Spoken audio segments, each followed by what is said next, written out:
So now let's see how we can use the Dropbox PowerUp inside of our Trello board. So in order to use your Dropbox PowerUp, you simply go to Show Menu and then you go to PowerUp. So once you go to PowerUp, you can go over here and type in Dropbox just like this. So if you want to attach files easily from your Dropbox account, then you can use this PowerUp quite easily to integrate the Dropbox attachment. So here it says meet your team where they are working and view rich thumbnails and interact with live previews of Dropbox attachments. So this is what the PowerUp does. So let me just add this in and click on add, and the PowerUp has been added, as you can see. So now what I can simply do is I can go on to any card right here. Let's say, for example, this one.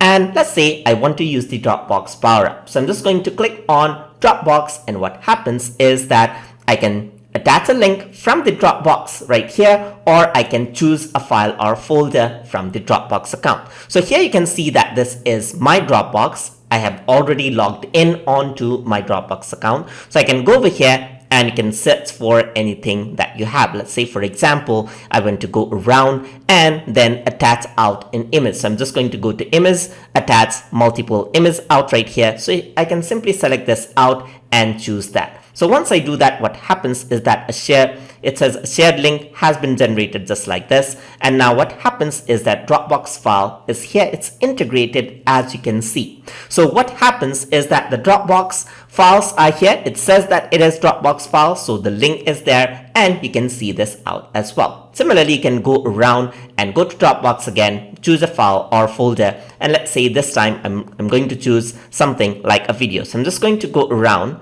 And over here inside of videos, I'm going to choose this video right here, choose it out, and let's see what happens. So you can see that a shared link is created just like this. I'm just going to choose it out and another file is created. And you can also see the preview of the video. And it also gives you the option to copy the link and download the video as well. So that is how the Dropbox PowerUp functions inside of a Trello board to integrate your Dropbox files. So hope you guys learned something as always. And as always, please like, comment, share, and subscribe.